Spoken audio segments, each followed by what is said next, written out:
వెతలు తీరును కృపలు దొరుకును సాటి లేనిది యేసుని నామం యేసునామమే మధురం మదిలో తలచిన ధన్యం యేసునామమే మధురం. ప్రభువునందు ప్రియమైన దేవుని బిడ్డలారా, నేటి వాక్య ధ్యానం కొరకు సహకారం ఇస్తున్న కుటుంబం వీరిశెట్టిగూడెం వాస్తవ్యులు టి జీవ మనోహరం గారు, పద్మావతి గారు. వీరి కుమార్తెల రేవతి, శిరీష, కుమారుడు సతీష్ సహకారాన్ని ఇస్తున్నారు. సోదరుడు జీవ మనోహరం గారికి, పద్మావతి గారికి ధన్యవాదాలు. బిడ్డలు రేవతి, శిరీష, సతీష్కు ప్రభువు దీవెన. డిసెంబర్ 31కి ప్రకటన గ్రంథం పూర్తి చేయాలి. జనవరి 1 నుంచి తెలుగు భాషతో పాటు భారత జాతీయ భాషల్లో యేసే పరిష్కారం యూట్యూబ్ ఛానల్స్ ద్వారా విశ్వవ్యాప్తంగా వీక్షించేటట్టుగా ప్రసారం చేయగలగాలి. బైబిల్ భారత జాతీయ అన్ని భాషల్లో ఆదికాండం నుండి ప్రకటన వరకు ప్రసారం చేయాలి అనేది ఆకాంక్ష. మీ ప్రార్థన అవసరం అన్నది. ప్రార్థిద్దాం. మమ్మల్ని మిక్కిలిగా ప్రేమిస్తున్న తండ్రి, వందనాలు, స్తోత్రాలు. వాక్యము మీరై ఉన్నారు కావున మీరు మీ ప్రజలతో స్వయంగా మాట్లాడండి ప్రభు. వాక్యము విన్నవారు విశ్వసించుటకు కృపనివ్వండి. యేసే పరిష్కారాన్ని ఆశీర్వదించండి. మా సోదరుడు టి జీవ మనోహరం గారు, పద్మావతి గారు బిడ్డలు ఇచ్చిన సహకారమును బట్టి వందనాలు. బిడ్డలను ఆశీర్వదించండి. యేసు నామాన్ని అడుగుచున్నాము, ఆమేన్. ప్రియమైన దేవుని బిడ్డలారా, ప్రకటన గ్రంథము 1వ అధ్యాయము 9వ వచనము నుండి వాక్యాన్ని గమనించండి. మీ సోదరుడను యేసును బట్టి కలుగు శ్రమలలో, రాజ్యములోను, సహనములోను పాలివాడనైన యోహాను అను నేను దేవుని వాక్యము నిమిత్తమును, యేసును గుర్చిన సాక్ష్యము నిమిత్తమును పద్మాసు దీపమున పరవాసిని అయితిని. పద్మాసు దీపమున పరవాసిని అయితిని. యోహాను తనను గుర్చి ఒక డిస్క్రిప్షన్ ఇచ్చాడు. 1 మీ సహోదరుడును, 2 3 విషయాల్లో పాలి భాగస్థుడు. 1 యేసును బట్టి కలుగు శ్రమలో పాలి భాగస్థుడు, రాజ్యములో పాలి భాగస్థుడు, సహనములో పాలి భాగస్థుడు యోహాను. ఇది చాలా అర్థంతో కూడిన మాట. యేసుక్రీస్తును బట్టి శ్రమ కలిగింది. 1వ శతాబ్దంలో నేను చెప్పాను, సీజర్ వర్షిప్, చక్రవర్తిని ఆరాధించాలి అనే ఒక బలమైనటువంటి ఒత్తిడి ఆనాటి యెరూషలేము వాసుల మీదకు వచ్చింది. యూదులు యెహోవాను తప్ప ఎవరిని వారు పూజించరు. క్రైస్తవులు యేసుక్రీస్తును తప్ప ఎవరిని పూజించరు. కానీ రోమనులు ప్రభుత్వంలో ఉన్నారు కనుక వారి యొక్క చక్రవర్తిని పూజించే విషయమున కలిగిన ఒత్తిడి విషయంలో క్రైస్తవులకు యేసును గుర్చినటువంటి శ్రమలు కలిగాయి. కనుక దానిలో పాలిభాగస్థుడైనటువంటి వాడు.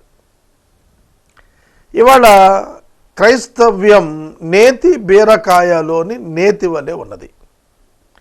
క్రీస్తు కొరకు శ్రమ, క్రీస్తు నిమిత్తం సహనము కలిగి ఉండాల్సి వచ్చినప్పుడు మనం ఎక్కడ వరకు నిలబడతాము? యోహానైతే పాలి భాగస్థుడయ్యాడు.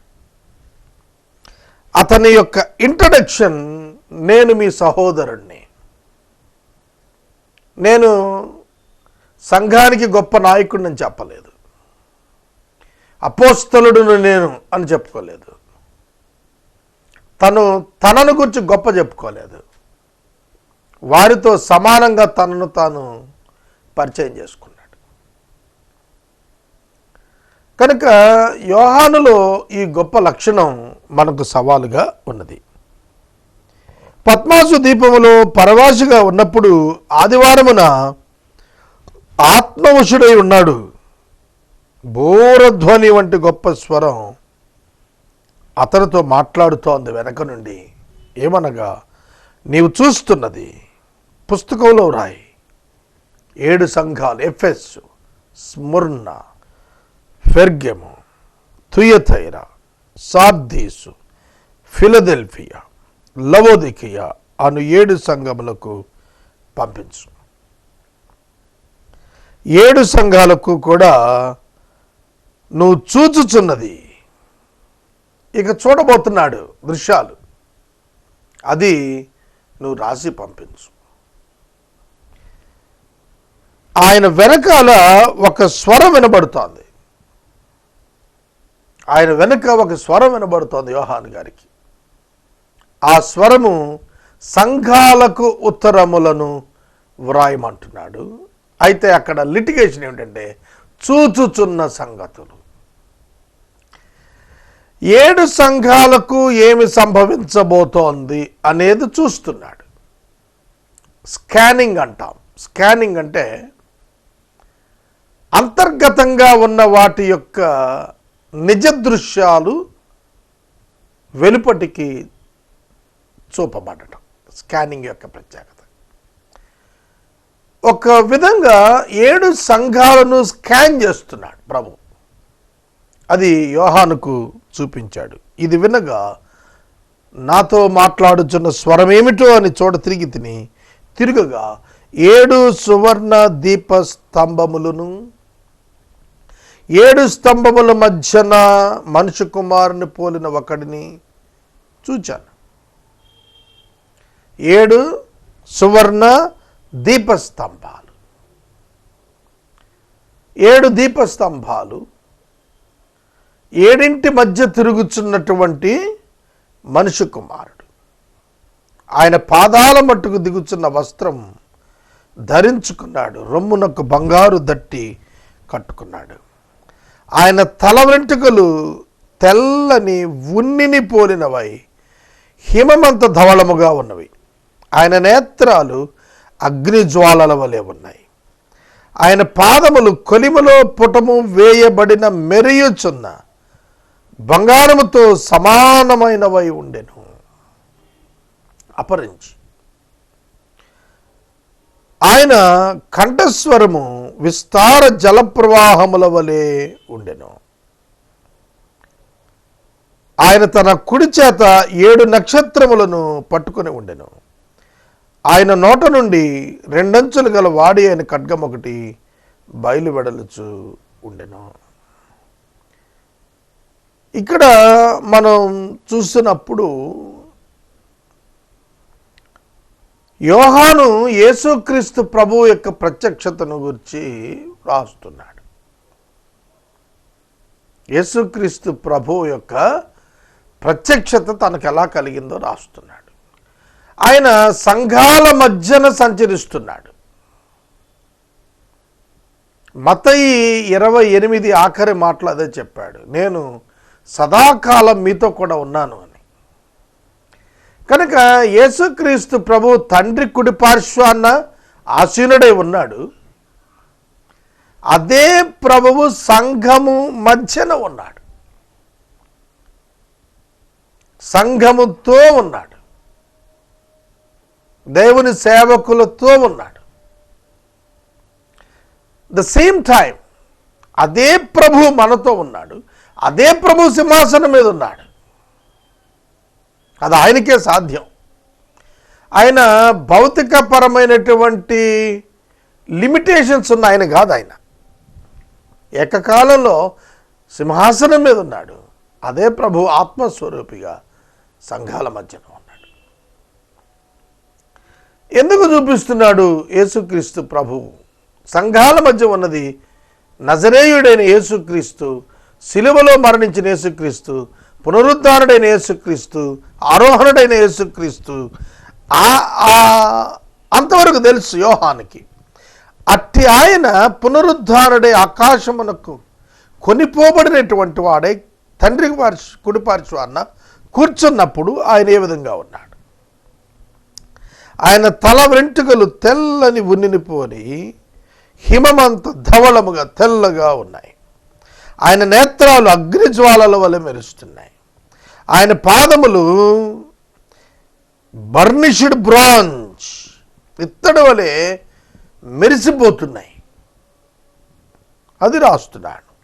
ఆయన కంఠస్వరం విస్తార జల ప్రవాహాలతో నిండి ఉంది. ఆయన చేత 7 నక్షత్రాలు ఉన్నాయి. కుడి చేతిలో 7 నక్షత్రాలు, ఆయన నోటి వెంబడి 2 అంచుల వాడి అని ఖడ్గం ఒకటి బయలు వెళుతోంది. ఆయన ముఖం మహా తేజస్సుతో ప్రకాశించుతున్న సూర్యుని వలె ఉన్నది. ఆయన నోట ఉన్న 2 అంచుల వాడి కలిగిన ఖడ్గం దేవుని వాక్యమే. ఆయన సూర్యుని వలె దగదగలాడుచు మెరిచి ఉన్నాడు అని అన్నాడు. తర్వాత ఆయన కంఠస్వరం విస్తార జల ప్రవాహాల వలె ఉంది అన్నాడు. ఈ డిస్క్రిప్షన్ అంతా చెబుతూ యేసుక్రీస్తు ప్రభువు ఈయన అని అంటానికి ఆయన చూడగానే యోహాను చచ్చిన వాని వల్లే పడిపోయాడు. ఆయన కుడి చేతి మీద నా చేయి మీద ఉంచి నాతో ఇట్లా అన్నాడు, భయపడకు. ఈ డిస్క్రిప్షన్ చూడండి ఎంత గొప్పది. నేను మొదటి వాడను, నేను కడపటి వాడను, నేను జీవించువాడను. 8వ వచనంలో అల్ఫా ఒమేగయు నేనే అన్నాడు కదా. మరలా ఇక్కడ అంటున్నాడు, నేను మొదటి వాడను, కడపటి వాడను. మొదటి వాడను అంటే సృష్టికి ఆది సంభూతుడైనటువంటి వాడు. ఆయన ఎందే సృష్టి అంతటిని కూడా దేవుడు ఆయన ద్వారానే నిర్మాణం చేశాడు. కనుక నేను మొదటివాడను మరియు కడపటి వాడను, జీవిస్తూ ఉన్నవాడను, మృతుడను అయితిని కానీ యుగయుగములు సజీవుడును. యేసుక్రీస్తు ప్రభు శారీరకంగా మృతి చెందాడు, కానీ యుగయుగాలు సజీవుడుగానే ఉన్నాడు. మృతి చెందినవాడు సజీవుడు ఎట్లయ్యాడు?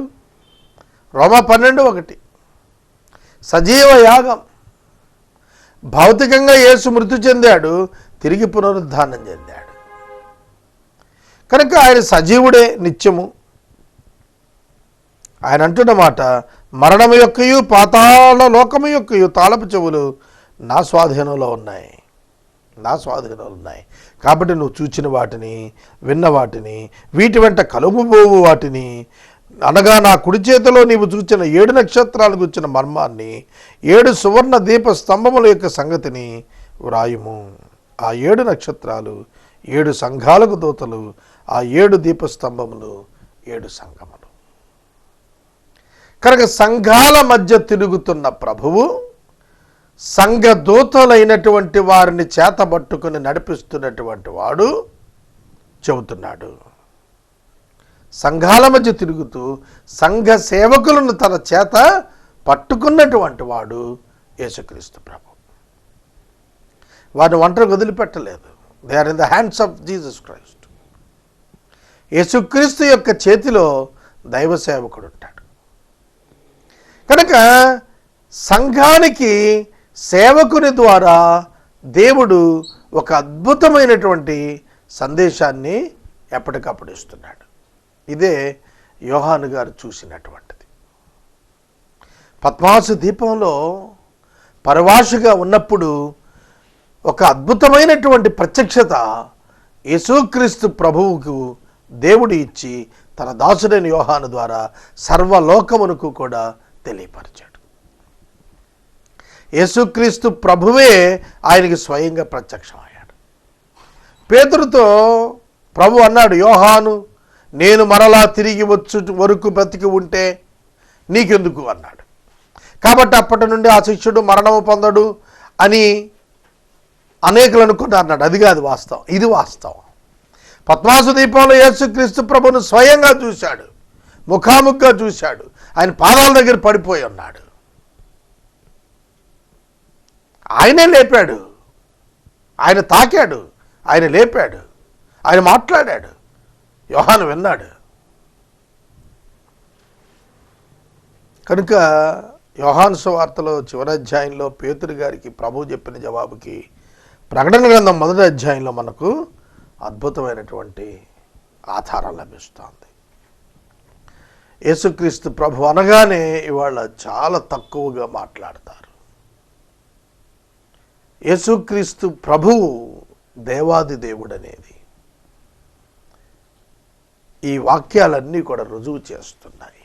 ఆయనే లోకమునకు తీర్పు తీర్చేటువంటి వాడని, భూపతులకు అధిపతి అయినటువంటి వాడని, రాజులకు రాజైనటువంటి వాడని, మానవ పాప పరిహారార్థం తనను సమర్పించుకున్నవాడని, శరీర మరణము పొంది ఆయన తిరిగి లేచినటువంటి వాడని, దేవుడయుండి శరీరం ధరించి వచ్చిన వాడని, ఆయన యొక్క ఒరిజినల్ స్టేటస్ తెలియచేస్తూ ఆయన ఎంతగా తగ్గించుకుని వచ్చాడో, ఎటువంటి దీనునిగా ఆయన శిలువ మరణం పొందాడో తెలియచేసుకున్నాడు.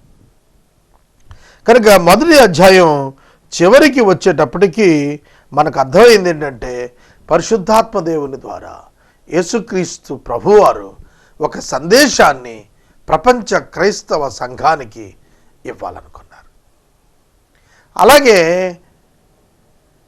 దానియేలు గ్రంథంలో, జకరియా గ్రంథంలో, యెషయా గ్రంథంలో, మలాకీ గ్రంథంలో ప్రవచనాత్మక విషయాలు ఏవైతే ఉండినవో అవి ఇశ్రాయేలు తరము వారికి ఇవ్వటానికి 4వ అధ్యాయం నుండి వరుసగా ఆ పరలోకములోని సింహాసనంతో పాటుగా ఈ లోకములో ఆయన చిత్తము నెరవేరుట కొరకైనటువంటి ప్రతి విధమైనటువంటి ఆయన ప్రణాళికను ఆయన కనపరుస్తూ వచ్చాడు. కాబట్టి అటు యూదులకు ఇటు క్రైస్తవులకు, అబ్రహాము సంతానమని చెప్పుకొనుచున్నటువంటి యూదులకు, వాగ్దాన ప్రజలని చెప్పబడినటువంటి యూదులకు, కృప ద్వారా రక్షించబడిన క్రైస్తవులకు ఈ ప్రకటన గ్రంథము యొక్క మర్మాలు దేవుడు బయలుపరచడానికి ఇష్టపడ్డాడు. ఇది మనం తెలుసుకోవాల్సిన ప్రాథమిక సత్యం. యేసుక్రీస్తు ప్రభువు పునరుద్ధానుడైన తరువాత 11 మార్లు ప్రత్యక్షమయ్యాడు. 40 దినములు భూమి మీద ఉన్నాడు. ఆయన ఆరోహణమైన తర్వాత ఆయన ఎక్కడున్నాడు అంటే తండ్రి కుడిపార్శ్వనాసీనుడై ఉన్నాడు పౌలు గారు చెప్పాడు. ఆయన ఎలా ఉన్నాడు అనే డిస్క్రిప్షను యోహానే ఇచ్చాడు. ఎందుకంటే ఆయన యోహానుకు తన ప్రత్యక్షతను అనుగ్రహించాడు. ఆ ప్రభువు యొక్క సన్నిధానంలో నిలబడలేకపోయాడు యోహాను, చచ్చిన వాడిలా పడిపోయాడు. దానియేలు గ్రంథంలో దేవుని దూత ఎదుట దానియేలు కూడా అలాగ చచ్చిన వాళ్ళ పడ్డాడు. ముఖం వికారం అయిపోయింది, ఆహారం మింగుడు పడలేదు. అంత్యకాలంలో జరిగేటువంటి సంగతులను నీకు తెలియజేస్తున్నాను, వాటిని ముద్రించు, సీల్ చేయి అని చెప్పాడు. ముద్రించడం అంటే కవర్ చేసేయి, వాటిని ప్యాక్ చేసేయమన్నాడు. ఎవరికి తెలియకోకుండా కట్టిపెట్టమన్నాడు. అవి యేసుక్రీస్తు ద్వారా మరలా దేవుడు యోహానుకు బయలుపరుస్తున్నాడు. అంత్యకాలంలో జరిగేటువంటి సంగతులను ప్రభువు యోహాను ద్వారా బయలుపరుస్తూ ప్రభు రాకడ సమీపంగా ఉందని తెలియజేశాడు.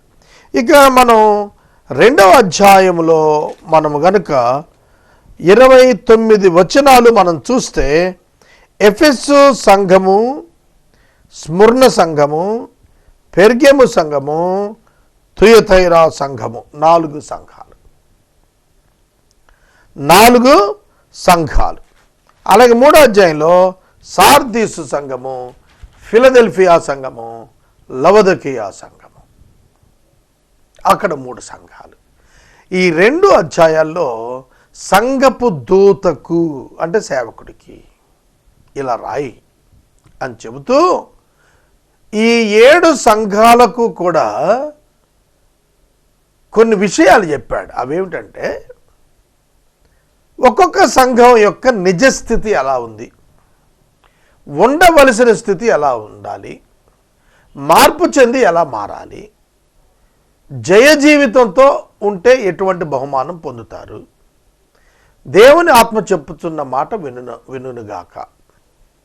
ఇది ఈ ఫార్మాట్లో 7 సంఘాలకు కూడా ఉత్తరం రాశాడు.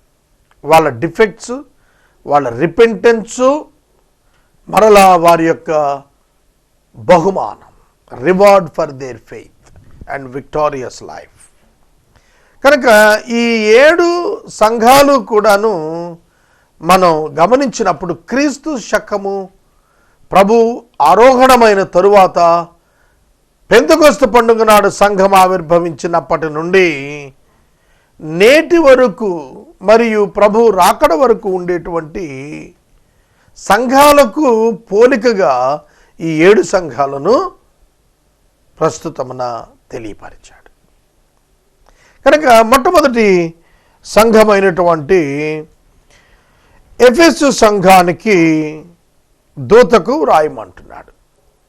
కనుక ఎఫెసు అనేటువంటి ప్రాంతంలో ఉన్నటువంటి విశ్వాసులకు, మనకు ఎఫెసీయులకు ఒక పత్రిక కూడా పౌలు గారు రాశాడు. కనుక ఎఫెసులో ఉన్న సంఘానికి ఏమని రాయమంటున్నాడంటే, యేసుక్రీస్తు ప్రభు 7 నక్షత్రాలు చేతబట్టుకుని 7 దీపస్తంభాల మధ్య సంచరిస్తున్న యేసు చెప్పు మాటలు ఏమిటంటే, నీ క్రియలను, నీ కష్టమును, నీ సహనమును నేను ఎరుగుదును.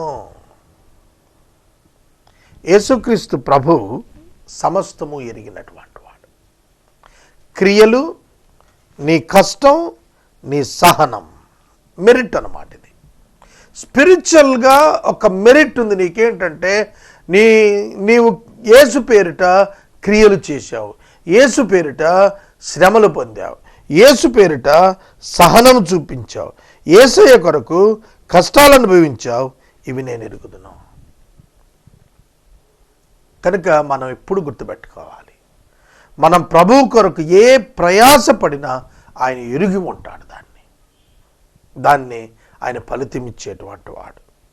నీవు దుష్టులను సహించలేవు, అపోస్తులు కాక అపోస్తులమని చెప్పుకుని వారిని పరీక్షించి అబద్ధికులుగా నీవు కనుగొంటావు. ఈ సంఘంకి ఈ లక్షణం ఉంది. ఇవాళ మన సంఘాల్లో ఈ లక్షణం ఉందా? అపోస్తులు కాక అపోస్తులమని చెప్పుకునేటువంటి వారిని పరీక్షించి వాళ్ళు దొంగలని, అబద్ధికులని కనుగొన్నావు. అపోస్తుల గారి 17వ అధ్యాయంలో బెరయా సంఘము యొక్క విశ్వాసులు వాక్యము, లేఖనము ఆ విధముగా ఉన్నదో లేదో పరీక్షించి తెలుసుకున్నారు అని రాజు. కనుక అపోస్తలని పేరు పెట్టుకున్న వారందరూ అపోస్తులు కారు. అట్టి వారిని పరీక్షించాలి, అట్టి వారిని కనుగొనాలి. కనుక అట్టి వారిని పరీక్షించాలంటే మొదట నీ దగ్గర వాక్యం అనే సబ్జెక్ట్ ఉండాలి. వాక్యం లేకపోతే నీవు పరీక్షించలేవు. వాక్యము చేత పరీక్షించాలి, నీ జ్ఞానం చేత కాదు. రిటన్ వర్డ్, వ్రాయబడిన వాక్యం చేత సేవకుని యొక్క జీవితాన్ని స్కాన్ చేసి చూడాలి. నేను ఒక ప్రాంతం నుండి కారులో ప్రయాణమై వస్తూ ఉన్నాను. వచ్చేటప్పుడు ఒక 25 సంవత్సరాలు 30 సంవత్సరాల యువకుడు ఈ మధ్యకాలంలో చాలా విస్తృతమైన అల్లరితో కూడిన సువార్తీకరణ చేస్తున్నాడు. అది సోషల్ మీడియాలో కూడా చాలా పెద్ద విస్ఫోటనం కలిగించింది. కానీ వెర్రి ప్రజలు గొర్రెల వలె వెంబడిస్తున్న వాళ్ళు అన్నారు. ఆయన పెద్ద కటౌట్ పెట్టి దాని మీద ఒక వాక్యం రాసుకున్నాడు. అదేంటంటే యేసుక్రీస్తు ప్రభువుకి చెందిందని. యేసుక్రీస్తు ప్రభువును ఐగుప్తు నుంచి ఆయన కుమారుణ్ణి పిలిచాడు. నా జ్యేష్ఠ కుమారుని నేను పిలిచాను అంటాడు ప్రభు. ఆ మాట ఆయనకు అన్వయించుకుని రాసుకున్నాడు. అంటే వెలుగుదూత అన్నమాట. ఎవరైనా యేసుక్రీస్తు యొక్క మహిమను తనకు ఆపాదించి దొంగిలింప ప్రయత్నిస్తే ఆ సోల్, ఆ స్పిరిట్, ఏంజల్ ఆఫ్ లైట్, వెలుగుదూతది. నేను ఆ స్థలానికి కూడా వెళ్ళాను. ఒక మిత్రుడు నన్ను తీసుకెళ్ళాడు. అది ఎంత భయంకరమైన గగ్గోలుతో కూడిన అల్లరి, ఒక భయంకరమైనటువంటి అల్లరి ఆ స్థలంలో నేను చూశాను. కానీ ప్రజలు దాన్ని దేవుడు అనుకుంటున్నారు, వాడిని సేవకుడు అనుకుంటున్నారు. కనుక పరీక్షించాలి, పరీక్షించి అబద్ధికులను కనుగోవాలి. వాళ్ళు వాక్యం చొప్పున బోధిస్తున్నారో లేదో, వాక్యం యొక్క సత్యాన్ని వాళ్ళు కలిగి ఉన్నారో లేదో, వాక్యం చొప్పున వారు జీవిస్తున్నారో లేదో, వారి యొక్క సేవా ప్రమాణములు వాక్యము చొప్పున ఉన్నవో లేదో పరీక్షించాలి. అది నువ్వు చేసావు అని అప్రిషియేట్ చేస్తున్నాడు సంఘాన్ని. నీవు సహనము కలిగి నా నామము నిమిత్తము భారము భరించి అలసిపోకుండా ఉన్నావని నాకు తెలుసు. కంటిన్యూటీ ఇన్ మినిస్ట్రీ, పరిచర్యలో కలుగు కష్టములను బట్టి దానిని వదిలివేయక కొనసాగిస్తున్నావని నీ గురించి నాకు తెలుసు. అయినా నీ మీద నేను ఒక తప్పు మోపాలి. చాలా మెరిట్స్ ఉన్నాయి, కానీ ఒకటే డీమెరిట్ ఉంది. అదేమిటంటే నీవు మొదటి ప్రేమను వదిలితివి. క్రైస్తవ్యం ప్రేమ మీద కట్టబడింది కనుక నీవు మొదటి ప్రేమను వదిలితివి. ప్రభువు పట్ల రక్షించబడిన మొదటి దినాలలో ఉన్నటువంటి ప్రేమ ఈనాడున్నదా? ఆ ప్రార్థన ఈనాడున్నదా? ఆ వాక్య ధ్యానం ఈనాడున్నదా? అట్టి విధేయత ఈనాడున్నదా? అట్టి సమర్పణ ఈనాడున్నదా? అది పరీక్షించుకోవాలి. అక్కడ డుమ్మా కొట్టింది. అందుకని అంటాడు, నువ్వు ఏ స్థితిలో నుండి పడ్డావో జ్ఞాపకం చేసుకొని మారు మనసు పొంది ఆ మొదటి క్రియలు చేయి. మళ్ళా నువ్వు రెస్టోర్ అవ్వు. God is giving an opportunity to restore back. మరలా తిరిగి ఆ పనులు చేయుటకు దేవుడు ఒక అవకాశం ఇస్తున్నాడు. మరలా మారు మనసు పొందు. మరలా come back to me again, come back to the real faith. ఆ నిజ విశ్వాసంలోని తిరిగిరా. అలా నువ్వు మారు మనసు పొందితేనే సరి అంటే ఒప్పుకుంటా. లేకపోతే నేను నీ యొద్దకు వచ్చి నీ దీపస్తంభమును దాని యొద్ద నుండి తీసివేస్తాను. దీపస్తంభం అంటే సంఘం. ఏ సేవకుడైతే మారు మనసు పొందక ఉంటాడో, ప్రభువు పట్ల మొదటి ప్రేమ, సంఘము పట్ల మొదటి ప్రేమ విడిచిపెడతాడో, ఆ సంఘములోని గొర్రెలు అనగా విశ్వాసులు మరొకరికి అప్పచెప్పబడతారు. దేవుడే వారిని తీసేస్తాడు, తొలగించేస్తాడు, వేరొకరికి అప్పగిస్తాడు. కాబట్టి నీలో మరొకటి ఉంది. అది నికోలాయితుల క్రియలు నువ్వు ద్వేషిస్తున్నావు, నేను కూడా వీటిని ద్వేషిస్తున్నాను. చెవి గలవాడు ఆత్మ సంగములతో చెప్పు మాటను వినుగాక. జయించేవానికి పరదేశంలో జీవవృక్ష ఫలాలు భుజింపనిస్తాను. కనుక జయ జీవితం పొందినటువంటి ప్రతి సంఘంలోని విశ్వాసులకు ఒక స్పెషల్ గిఫ్ట్ ప్రభు ఇస్తాననేది చెబుతున్నాడు. ఆ 7 సంఘాలకు కూడా ప్రతి గిఫ్ట్ కూడా ఇటర్నల్ గిఫ్ట్, నిత్యత్వమునకు చెందినటువంటిది, పరలోక సంబంధమైనటువంటి మహోన్నతమైనటువంటి బహుమానాన్ని దేవుడు జయించిన వారికి ఇస్తానంటున్నాడు. క్రైస్తవ జీవితము ఓటమి పాలు కాకూడదు. క్రైస్తవ జీవితము తల ఎత్తుకుని జీవించేటువంటిదిగా ఉండాలి. అందుకే ఆత్మ చెప్పుచున్న మాట సంఘాలు వినాలి. చెవి గలవాడు ఆత్మ సంఘాలతో చెప్పుచున్న మాట వినాలి. కనుక స్పిరిచువల్ ఇయర్ కావాలి, భౌతికమైన చెవి కాదు. దేవుని యొక్క ఉద్దేశమును, మనస్సును, స్వరమును గుర్తెరగగలిగే అంతరంగపు స్వరము వినగలిగే మనసు మనకు కావాలి. కనుక ఈ ఎఫెసు సంఘానికి ఎన్నో మెరిట్స్ ఉన్నప్పటికీ ఒకటే డిఫెక్ట్, ప్రేమ విషయంలో ఫెయిల్యూరు. అది సరి చేసుకోమన్నాడు. ప్రార్థన చేద్దాం. నేటి వాక్య ఉపదేశానికి సహకారం ఇచ్చిన కుటుంబం వీరిశెట్టిగూడెం వాస్తవ్యులు సహోదరులు టి జీవ మనోహరం పద్మావతి దంపతులు, కుమార్తెలు రేవతి శిరీష, కుమారుడు సతీష్ సహకారాన్ని ఇస్తున్నారు. ప్రభు ఈ బిడ్డలను దీవించును కాక. ప్రార్థన. మమ్మల్ని మిక్కిలిగా ప్రేమిస్తున్న తండ్రి, వందనాలు, స్తోత్రాలు. వాక్యం వింటున్న బిడ్డలను దీవించుము. సహకారం ఇచ్చినటువంటి మనోహరం గారి కుటుంబాలను ఆశీర్వదించుము. యేసు దివ్య నామమున అడుగుచున్నాము, ఆమేన్. తండ్రి అయిన దేవుని ప్రేమ, కుమారుడైన యేసయ్య కృప, పరిశుద్ధాత్మ దేవుని యొక్క అన్యోన్య సహవాసము సదాకాలం మనందరికీ తోడైండును గాక.